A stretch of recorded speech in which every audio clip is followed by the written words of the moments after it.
On passe maintenant à l'exercice numéro 4. Dans ce dernier, il vous demande de calculer les intégrales. Calculer les intégrales.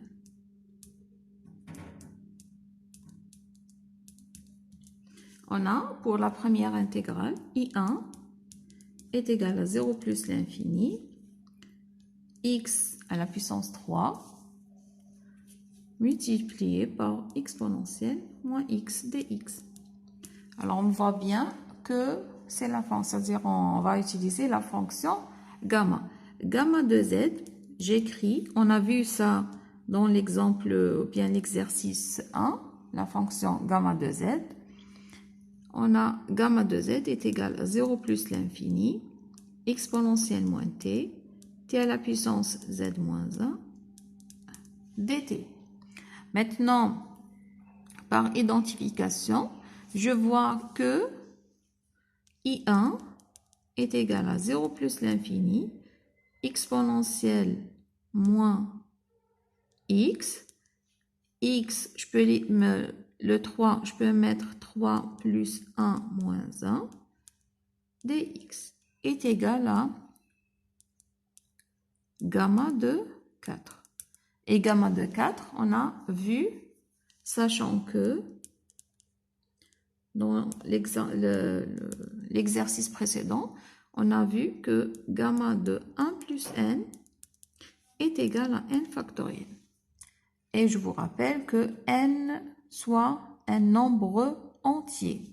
Maintenant, gamma de 4, c'est gamma de 1 plus 3 est égal à 3 factoriel. Ça, c'est 3 factoriel. Maintenant, je passe à l'exemple 2, I2. C'est l'intégrale de 0 plus l'infini, x6 exponentielle moins 2 fois x dx. Pareil ici, je vais utiliser la fonction gamma, ou la fonction gamma, elle s'écrit comme l'intégrale de 0 plus l'infini, exponentielle moins t, t à la puissance z moins 1 dt. Et là, je vois que je dois passer par un changement de variable. Maintenant, t est égal à 2 fois x. On pose. T est égal à 2 fois x implique x est égal à t sur 2. Pareil, si je fais la dérivée de dx, c'est dt sur 2. Maintenant, je remplace. Bien sûr, si je fais un changement de variable, il faut toujours vérifier les bornes. Alors, si je vérifie, si t est égal à 0, x est égal à 0, si t est égal à l'infini, c'est l'infini. Et gamma de z, ou bien I2, pardon, I2 est égal à 0 plus l'infini. Maintenant, pour exponentielle moins 2x, c'est exponentielle, c'est moins t, parce que la nouvelle variable, c'est t. Et x est égal à quoi? C'est t sur 2, à la puissance 6. Et dx, c'est dt sur 2. Maintenant, on a l'intégrale de 0 plus l'infini, exponentielle moins t, t à la puissance 6, je fais le développement, 2 à la puissance 6, dt sur 2. Maintenant, je peux sortir 1 sur 2 à la puissance 7, l'intégrale de 0 plus l'infini, exponentielle moins t, t à la puissance 6, dt. Alors, je vois bien que ce résultat, c'est la fonction gamma. Et gamma de 7. Je peux écrire 1 sur 2 la puissance 7, 0 plus l'infini, exponentielle moins t, t à la puissance 6 moins 1, ou bien 7 moins 1, pardon, 7 moins 1. dt est égal à gamma de 7. Et gamma de 7, si j'utilise cette expression-là, c'est 6 factoriel. Et le résultat, c'est 6 factoriel, c'est sur 2 à la puissance 7. Ça, c'est pour l'intégrale 2, bien la deuxième intégrale. Maintenant, on passe à à l'exemple suivant. On a I3, c'est l'intégrale de 0 plus l'infini.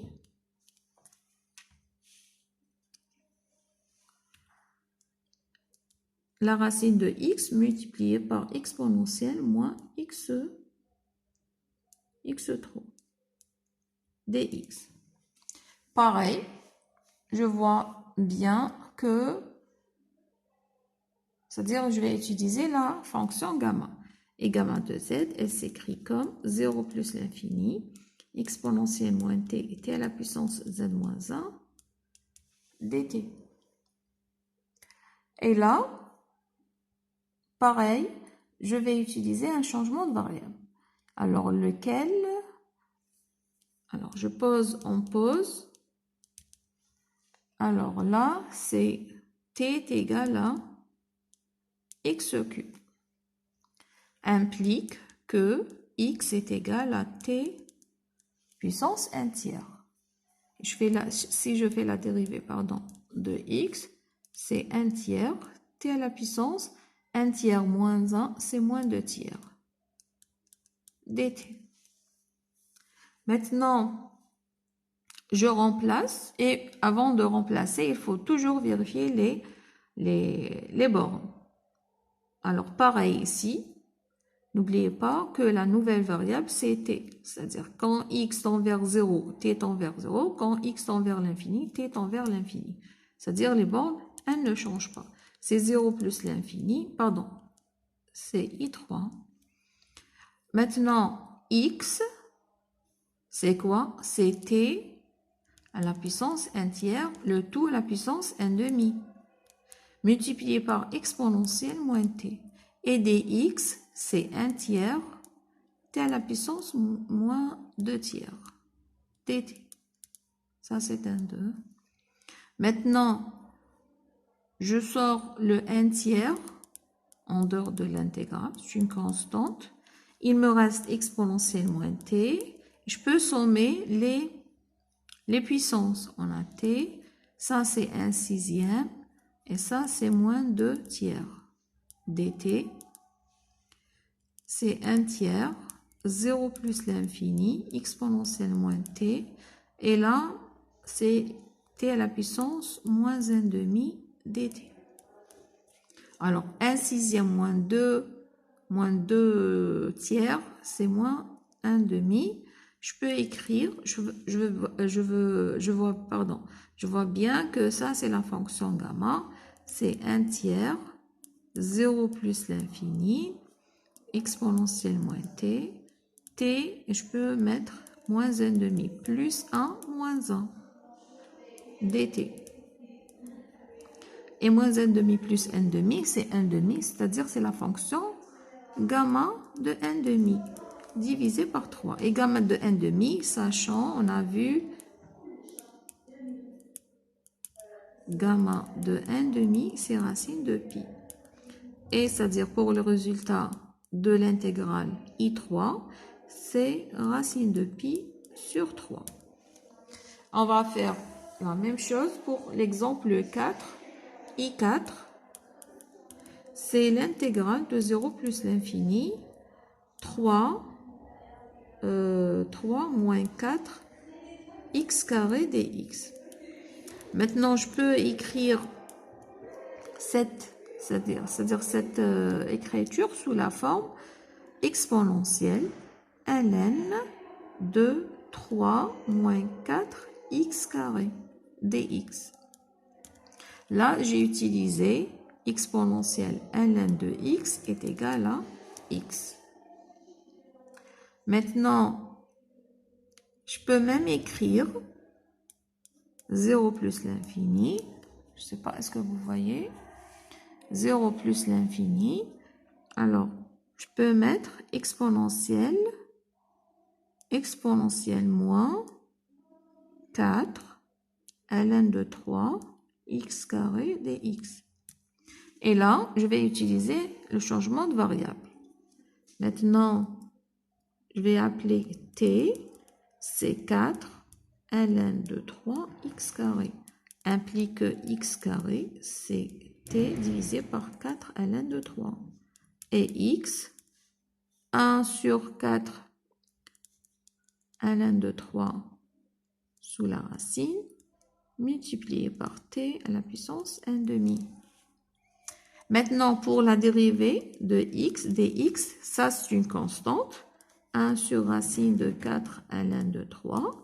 Et la dérivée de t, ou bien la racine de t, c'est 1/2 t à la puissance moins 1/2 dt. Alors, vous voyez, ça, tout ça, c'est une constante. Je peux mettre, alors, 1 quart, la racine de 3, bien, je vais le laisser tel qu'elle est. Maintenant, je remplace dans l'intégrale. Maintenant, la fonction gamma, c'est 0 plus l'infini, exponentielle moins t, t à la puissance z moins 1 dt. Maintenant, pareil, c'est-à-dire je vérifie les bornes. La nouvelle variable, c'est t. Quand x tend vers 0, je vois c'est 0. Quand x tend vers l'infini, c'est l'infini, c'est-à-dire les bornes, elles ne changent pas. C'est 0 plus l'infini. Maintenant, exponentielle, ça, je l'ai appelé t. C'est exponentielle moins t. Et dx, c'est quoi? C'est tout ça. dx, c'est 1 sur, ça c'est une constante, 1 de 3, fois 2, t à la puissance moins 1/2 dt. Maintenant, je peux sortir, je vais sortir toutes les constantes. On a 1 sur 2, racine de 4 ln de 3, 0 plus l'infini, exponentielle moins t, t à la puissance moins 1/2 dt.